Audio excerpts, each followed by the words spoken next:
बिस्मिल्लाहिर्रहमानिर्रहीम। अच्छा बेटा, अब हम स्टार्ट करेंगे 6.2, our last chapter of the course, star and the universe. ठीक है। इससे पहले हम अर्थ एंड सोलर सिस्टम पढ़ चुके थे। अब स्टार एंड द यूनिवर्स, बहुत थ्योरी है इसमें। बेसिकली इसमें हम बेसिकली पढ़ेंगे स्टार्स के बारे में कि स्टार होता क्या है, हमारा सन कौन सा स्टार है। उसके बाद हम लाइफ साइकिल पढ़ेंगे स्टार की, एक स्मॉल मैस स्टार की और एक हाई मैस स्टार की। ठीक हो गया। और इसके साथ साथ हम इसमें पढ़ेंगे रेड शिफ्ट के बारे में, और उसके बाद डॉपलर इफेक्ट के बारे में। तो ये तीन चार चीज़ें हमें कवर करनी है। जल्दी जल्दी से स्टार्ट करते हैं हम। स्टार क्या होता है? बेसिकली स्टार जो होता है, star a cloud of gas and hydrogen होती है। जिसमें क्या हो रहा होता है बेटा, सारे का सारा हाइड्रोजन हीलियम में कन्वर्ट हो रहा होता है, और जिसकी वजह से फ्यूजन रिएक्शन परफॉर्म हो रहा होता है। ठीक है। अच्छा, रेडिएशन होती है ये बेटा, विजिबल लाइट वगैरह ये स्टार में से निकलती है। ठीक है। इसकी कुछ बेसिक चीजें पहले हम यहाँ से देख लेते हैं, दूसरे नोट से, इनमें से फिर मैं उस नोट्स में लेके जाता हूँ। ठीक है। अब एक मिनट। हम्म,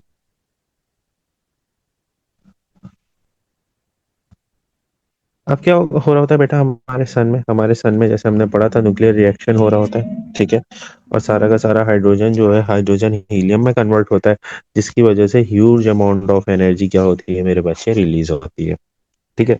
अब क्या होता है बेटा, it is made up of 75% of hydrogen, 24% of helium. यानी 75% हाइड्रोजन होते हैं, 24% हीलियम होते हैं, और रेस्ट ऑफ द एलिमेंट होते हैं, उसमें ऑक्सीजन होता है और कार्बन वगैरह होती है।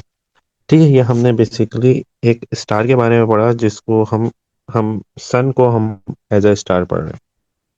ठीक है। इसके अलावा हमने भी पढ़ा था कि हमारे पास जो होती है विजिबल लाइट वगैरह आ रही होती है, इंफ्रारेड रेडिएशन जो है वो हमारे स्टार से आती है। इसमें 40% ऑफ एनर्जी जो होती है उसकी विजिबल लाइट की होती है, ये सब आप लोग को याद रखना है। ठीक है। 50% ऑफ एनर्जी उसकी इंफ्रारेड रेडिएशन होती है, और 10% ऑफ अल्ट्रावायलेट रेज होती है। अच्छा, अब देखिए हमारे ना सन पर दो चीजें हैं। एक सन पर जो टेम्परेचर होता है वो उसके कोर पर होता है, और एक सन पर जो टेम्परेचर होता है वो उसके आउटर सरफेस पर होता है। ठीक है। तो सन पे कोर पे टेम्परेचर होता है ना, वो बहुत ज्यादा होता है, वो ये रहा। यूनिट 10, 100, 1000, 10,000, लाख, 10 लाख, करोड़। ठीक है। 115 करोड़ केल्विन का टेम्परेचर होता है, ये हमारे सन के कोर पर होता है। कोर पता है ना आपको, कोर मिड पॉइंट। ठीक है। और और सन के जो आउटर सरफेस पर टेम्परेचर है वो 5800 केल्विन। तो वो भी कोई कम टेम्परेचर नहीं है, but with respect to core वो बहुत ज्यादा ही कम है। ठीक है, हम ये कह सकते हैं, बट वो भी 5800 केल्विन कोई हल्का टेम्परेचर नहीं होता। अब हम सन के मैस के बारे में, हमारे स्टार जो है सन, उसके मैस के बारे में बात करेंगे। 2x30 किलोग्राम है। और हमने लास्ट क्लास में देखा था कि अर्थ का मैस होता है अर्थ का मैस क्या पढ़ा था बेटा हमने, 6 एक्सपोनेंट 24। तो अगर हम दोनों को कंपैरिजन करें तो हमारा अर्थ मिलियन टाइम जो है वो छोटा है, स्मॉलर है विथ रिस्पेक्ट टू सन। ठीक है। अब हम इसके बारे में पढ़ेंगे लाइट ईयर डिस्टेंस क्या होता है बेटा। लाइट ईयर डिस्टेंस क्या होता है, ये आपको नाम से मैं समझाने की कोशिश करता हूँ। लाइट ईयर डिस्टेंस यानी एक लाइट पूरे साल में जो डिस्टेंस कंप्लीट करेगी उसे हम बोलेंगे लाइट ईयर डिस्टेंस। ठीक है। अब ये हम निकालते कैसे हैं? अब फॉर एग्जांपल जैसे हम इसको करेंगे, यहाँ पे मैं करके दिखाता हूँ तो थोड़ी सी मुझे स्पेस मिल जाए। जैसे स्पीड इज इक्वल टू बेटा बराबर होता है डिस्टेंस ओवर टाइम। तो अगर मुझे डिस्टेंस निकालना है तो speed multiply by time is equal to हो जाएगा मेरे बच्चे डिस्टेंस। अब स्पीड क्या होगी बेटा, लाइट के बारे में बात हो रही है तो यहाँ पर हम स्पीड ऑफ लाइट जो है वो अज्यूम करेंगे। स्पीड ऑफ लाइट होती है 3 एक्सपोनेंट 8 मीटर पर सेकेंड, सबको पता है। और टाइम एयर का मतलब, एक एयर में कितना टाइम होता है, एक एयर में होता है बेटा 365 days. In every day we have 24 hour, in every hour we have 60 minute, and 60 minute we have 60 second. तो इन सबको मल्टीप्लाई करें, ये कहलाएगा बेटा लाइट ईयर डिस्टेंस। जल्दी से मल्टीप्लाई करके मुझे आंसर बता दी।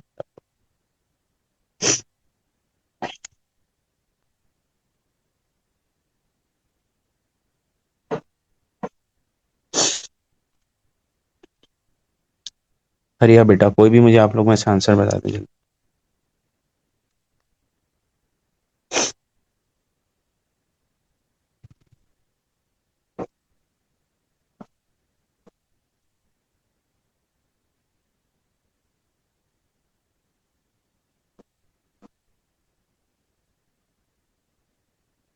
Hello.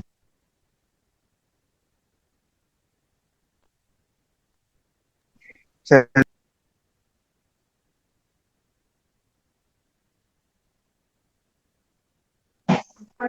9.46 exponent 15। 9.46 six exponent exponent 15। 15 metre. Round off करेंगे तो 9.5 एक्सपोनेंट 15 मीटर्स। तो ये देखें कितना बड़ा डिस्टेंस है जो एक लाइट लाइट एक एयर में कवर करती है, इसे हम लाइट एयर डिस्टेंस बोलते हैं। उन्होंने पास पेपर में इसके क्वेश्चन भी दिए हुए लाइट एयर डिस्टेंस के। तो ये एक लाइट एयर डिस्टेंस हो गया। अब थोड़ा सा सन के बारे में यहाँ से पढ़ते हैं, फिर हम दूसरे नोट्स में मूव करेंगे कि एक सन होता क्या है। गए हमारे पास ना टू टाइप ऑफ सन सन के, सॉरी, एक स्टार होता क्या। हमारे पास जो स्टार है, वैसे स्टार की टू कैटेगरीज होती है। एक होता है बेटा स्टार वाइट और ब्लू स्टार की एक कैटेगरी है, और एक स्टार की कैटेगरी है रेड और येलो स्टार की कैटेगरी। व्हाइट और ब्लू स्टार जो है वो ज्यादा हॉटर और ब्राइटर होता है, यानी 6000 सेल्सियस टेम्परेचर स्टार्ट होगा, 2500 डिग्री सेल्सियस तक इसका टेम्परेचर क्या होगा, जाएगा। ठीक है, मिनिमम और मैक्सिमम टेम्परेचर लिखा। बट हमारा जो स्टार है, हमारा स्टार येलो में से स्टार कहलाता है। ठीक है, इसका टेम्परेचर होता है 3000 to 6000 डिग्री सेल्सियस। तो अगर टेम्परेचर से देखें तो हमारा जो येलो स्टार है वो लो मैसेज स्टार कहलाएगा, और व्हाइट और ब्लू जो स्टार होता है बेटा, वो कौन सा स्टार होता है, वो हाई मैसेज स्टार कहलाएगा। ठीक सर, व्हाइट और ब्लू स्टार क्या होते हैं? है, स्टार की कैटेगरीज हैं कि लो मैसेज स्टार रहते हैं और हाई मैसेज स्टार होते हैं। तो रेड और येलो जो स्टार होते हैं, इनका मैस रिलेटिवली व्हाइट और ब्लू स्टार से क्या होता है, लेस होता है। ठीक है, इनके टेम्परेचर भी लिखे हुए हैं हमने। अच्छा, अब हम कुछ चीज़ों पर देखते हैं, पढ़ना शुरू करते हैं। ठीक है, हमने ये भी कवर कर लिया, यहाँ पे हमने ये भी कवर कर लिया, लाइट ईयर डिस्टेंस कवर कर लिया। ठीक है, अब गैलेक्सी के बारे में बात करेंगे। गैलेक्सी क्या होती है बेटा, a large cloud of gas and dust होती है, जिसमें क्या होते हैं, बहुत सारे प्लैनेट और स्टार होते हैं। यानी एक गैलेक्सी के अंदर हम ये कह सकते हैं कि हमारे बहुत सारे प्लैनेट और स्टार है। जैसे एक स्कूल है, स्कूल के अंदर क्या होते हैं, मल्टीपल क्लासेस होती है, एडमिन होता है और प्ले एरिया होता है। इसी तरीके से एक गैलेक्सी कंप्लीट एक पैकेज है। ठीक है, जिसमें प्लैनेट और स्टार्स वगैरह होते हैं। ठीक है, अब हमारे पास मेन टॉपिक्स, मतलब मेन नहीं, इसके जो डेप्थ में टॉपिक्स आ रहे हैं, formation of star, star form कैसे होता है। ठीक है, उसके बाद हम लाइफ साइकिल पढ़ेंगे हाई मैसेज स्टार की और लो मैसेज स्टार की। देखिए, स्टार फॉर्म ऐसे होता है कि हमने पढ़ा था न्यूक्लियर फिजिक्स में, एक रिएक्शन होता है फ्यूजन रिएक्शन। ठीक है, फ्यूजन रिएक्शन में क्या होता है, हम दो स्मॉलर न्यूक्लियर को कंबाइन करके एक लार्ज न्यूक्लियस बनाते हैं, यानी दो हाइड्रोजन कंबाइन होते हैं और वो फॉर्म करते हैं बेटा हीलियम। और हीलियम में बेटा ह्यूज अमाउंट ऑफ एनर्जी क्या होती है मेरे बच्चे, रिलीज होती है। ह्यूज अमाउंट ऑफ एनर्जी क्या होती है मेरे बच्चे, रिलीज होती है। ठीक है, तो जरा इसके बारे में बात करें कि large cloud of gas and dust collapse under its own gravity.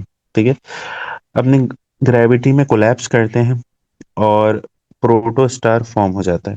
ठीक है, अब इसको थोड़ा सा गैप से डायग्राम से बता दूं पहले थोड़ा सा। ये देखें, अब यहाँ पे सबसे पहले हमारे पास होता है नेबुला। नेबुला यही होता है जो हमने बात की, cloud of gas and dust particle, gas and dust. ठीक है, अब इसमें क्या हो रहा होता है, इसमें कोलैप्स हो रहा होता है, इसके अंडर इसकी अपनी ग्रेविटी में, ये क्लाउड है गैस और डस्ट के, इसमें ग्रेविटी में कोलैप्स हो रहा होता है। और जब ग्रेविटी में इसके कोलैप्स होता है तो हमारे पास two type of star form होता है। हमारे पास क्या फॉर्म होते हैं, टू टाइप्स ऑफ स्टार। एक हाई मैस स्टार फॉर्म होता है जिसे हम रेड सुपर जाइंट में लेकर आते हैं, और एक फॉर्म होता है बेटा हमारे पास लो मैस स्टार, जिसे हम रेड जाइंट में लेकर आते हैं। ठीक है, इन दोनों का फर्स्ट स्टेप जो है ना ब्रेकिंग का, यानी रेड जाइंट का नेबुला में कन्वर्ट होना और रेड सुपर जाइंट का सुपरनोवा में कन्वर्ट होना, ये फर्स्ट स्टेप तो दोनों का सेम है। ठीक है। नेबुला के बारे में तो बात देखते हैं। Cloud of gas and dust होते हैं, वो अपनी अंडर ग्रेविटी में क्या हो रहे होते हैं, ग्रेविटी में कोलाइड कर रहे होते हैं, जिसकी वजह से जो है वो huge amount of energy release होती है और हमारे पास two type of star form हो जाते हैं, एक हाई मैस स्टार और एक लो मैस स्टार। ठीक है। देखिए, collapse continues and temperature of core rises until fusion reaction. अब फ्यूजन रिएक्शन के बारे में हम डेप्थ में जाएंगे यहाँ पर, जब हमारे पास रेड सुपर जायंट और रेड जायंट बनेंगे। ठीक है। अच्छा, fusion reaction start stop collapsing and heat energy produce. देखिए, इसको थोड़ा सा मैं ऐसे बढ़ाता हूँ। हमारा जो सन है ना, हमारा जो सन है, यानी हमारा जो स्टार है, सन हमारा जो स्टार है, इसको थोड़ा यूं बढ़ते हैं। ये सन है ना हमारा, ये एक स्टेबल स्टार है। इसको थोड़ा ऐसे पढ़ते हैं, आपको सारी चीजें क्लियर हो जाएंगी जो ऊपर लिखी है, वरना उसमें ये जो है ना एक स्टेबल स्टार है। अब स्टेबल स्टार कहलाता है ये।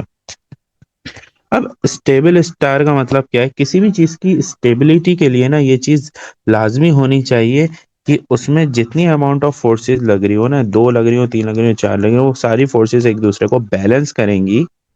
वो सारी फोर्सेस एक दूसरे को बैलेंस करेंगी, तो वो जो चीज होगी वो स्टेबल कहलाएगी। अब सन के बारे में बात करें, हमारा येलो मैस स्टार जो है, इसमें टू टाइप ऑफ फोर्सेस लग रही हैं, और वो उन दोनों फोर्सेस ने एक दूसरे को क्या करा हुआ है, बैलेंस करा हुआ है। उन दोनों फोर्सेस ने क्या करा हुआ है मेरे बच्चों, एक दूसरे को बैलेंस करा हुआ है, जिसकी वजह से हमारा सन जो है वो क्या कहलाता है, एक स्टेबल स्टार कहलाता है। अब कौन कौन सी फोर्सेस लगी, आई बात करते हैं। सन के कोर पर जो फोर्स लग रही है, ये लग रहा है बेटा मेरे पास फ्यूजन रिएक्शन। फ्यूजन रिएक्शन क्या होता है बेटा, इसकी मैं प्रॉपर डायग्राम से आपको दिखाऊंगा, मेरे पास सब बना हुआ है, अभी मैं वो समझा। सन के कोर पर हो रहा है फ्यूजन रिएक्शन। फ्यूजन रिएक्शन का मतलब क्या है, हीलियम फॉर्म हो रहा है। ठीक है। हाइड्रोजन जो है वो हीलियम में कन्वर्ट हो रहा है, जिसकी वजह से huge amount of energy release हो रही है सन के कोर पे, और सन का कोर एक्सपेंड करने की कोशिश कर रहा है। अब एनर्जी रिलीज होगी तो यूं करके सन का कोर एक्सपेंड करने की कोशिश कर रहा है। इतना आया आप लोग को समझ में कि सन के कोर पे फ्यूजन रिएक्शन हो रहा है, और फ्यूजन रिएक्शन की वजह से जो ह्यूज अमाउंट ऑफ एनर्जी हो रही है, तो सन का कोर एक्सपेंड करने की कोशिश कर रहा है। एक ये फोर्स हो गई। दूसरा, सन के आउटर सरफेस पर लग रही है ग्रेविटेशनल फोर्स। सन के आउटर सरफेस पर क्या लग रही है मेरे बच्चे, ग्रेविटेशनल फोर्स। अब ये ग्रेविटेशनल फोर्स क्या कर रही है, ये ग्रेविटेशनल फोर्स जो है वो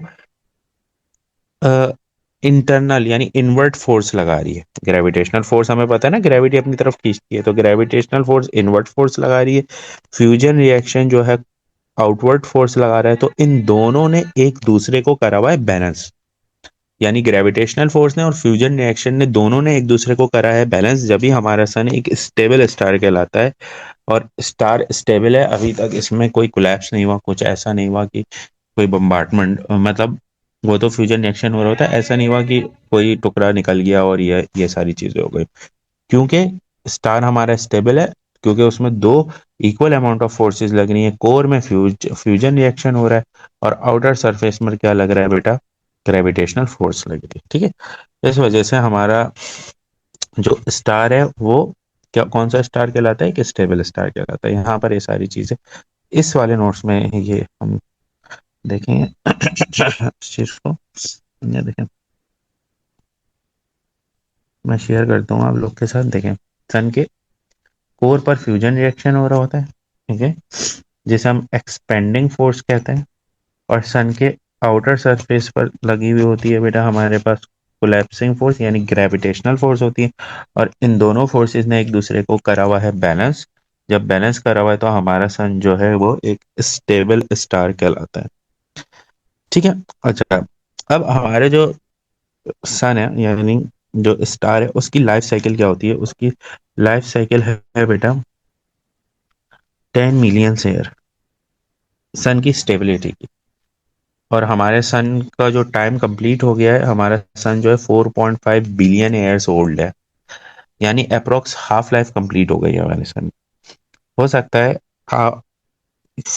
रिमेनिंग 5.5 मिलियन ईयर्स के बाद सन हमारा स्टेबल स्टार ना रहे, जब तक तो जाहिर सी बात है हम में से कोई भी नहीं रहेगा। स्टेबल स्टार नहीं रहेगा जब स्टेबल स्टार नहीं रहेगा, वो क्यों नहीं रहेगा, उसका सारा का सारा फ्यूचर वो हम आगे जाके बताऊंगा मैं।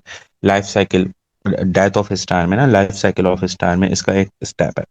स्टेबल स्टार नहीं रहेगा तो क्या होगा, तो उसको हम आकर जो है वो पढ़ते हैं इधर। अच्छा देखें, हमने पढ़ा था कि नेबुला जो है cloud of gas and dust होता है, जिसकी अंडर ओन ग्रेविटी में ग्रेविटेशनल फोर्स ऐसे अट्रैक्ट करती है कि हमारे पास two type of stars form हो जाते हैं, लो मैस स्टार, एक हाई मैस स्टार।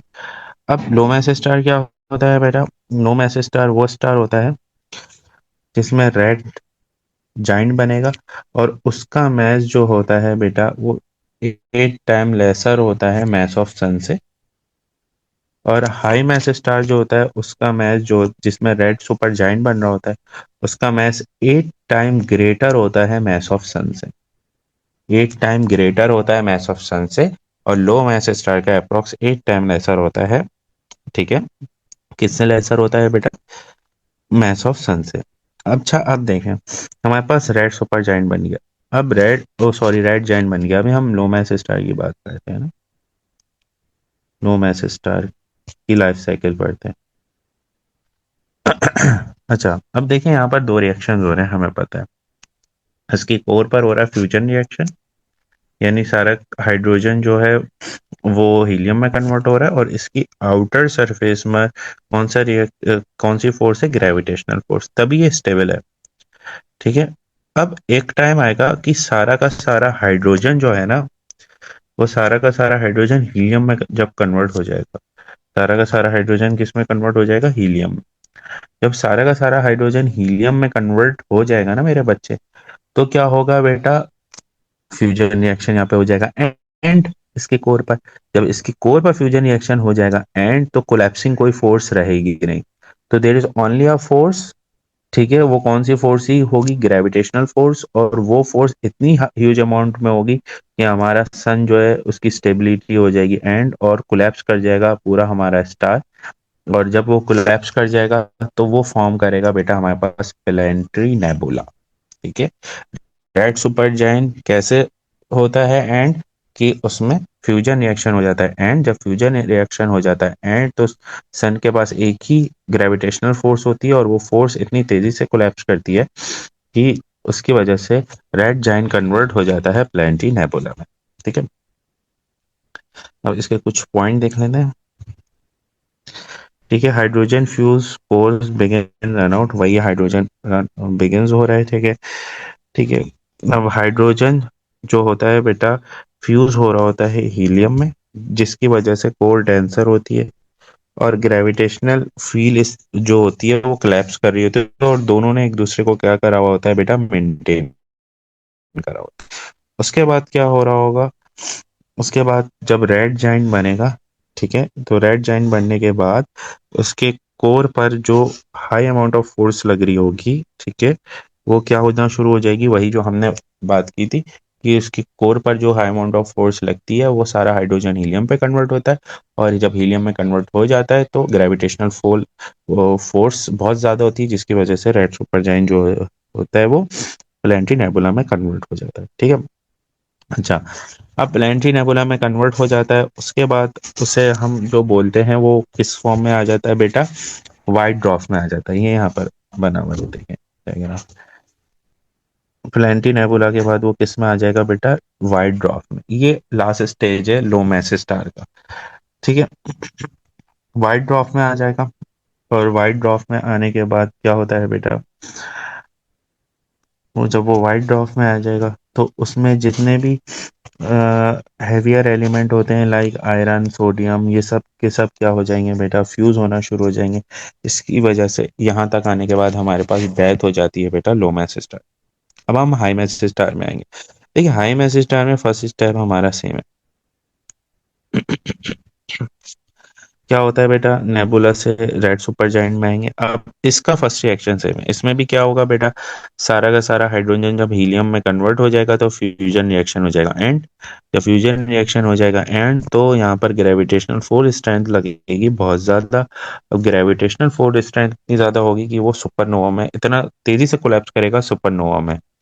कन्वर्ट हो जाएगा। सुपरनोवा में वही होता है बेटा, आयरन और कार्बन वगैरह होते हैं, और फिर जब उनका रिएक्शन एंड होता है तो यहाँ से हाई में स्टार दो चीजों में कन्वर्ट होता है, एक न्यूट्रॉन स्टार होता है और एक ब्लैक होल होता है।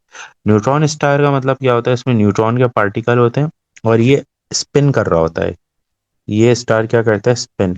अच्छा, कब न्यूट्रॉन स्टार फॉर्म होता है, अगर सुपरनोवा से हमारे पास मैस, लो मैस सारा का सारा कन्वर्ट हो रहा हो तो सुपर न्यूट्रॉन स्टार फॉर्म होगा। लेकिन अगर हाई मैस आ जाए, यानी हाई डेंसिटी हो जाए, यानी कम जगह पर लेस वॉल्यूम में अगर ज्यादा मैस आ जाए तो हम बोलते हैं हाई डेंस। तो अगर ज्यादा मैस कन्वर्ट हो रहा हो सुपरनोवा का तो वो बन जाता है ब्लैक होल। और हमें पता है ब्लैक होल की डेंसिटी इतनी ज्यादा होती है, उसकी ग्रेविटेशनल फोर्स इतनी ज्यादा होती है कि उसके सामने कोई प्लेनेट भी आए तो वो उसे क्या कर लेता है, अपने अंदर बुला लेता है। ठीक है, तो ये हमारी डेथ है बेटा। लाइफ साइकिल हमने पढ़ी हाई मैस स्टार की और लो मैस स्टार की। ठीक है, थोड़ी थ्योरी आप देख लीजिएगा, कोई इश्यू हो मैं थ्योरी शेयर कर दूंगा आपके साथ, कोई भी इश्यू आप मुझसे पूछ लीजिएगा। ठीक है।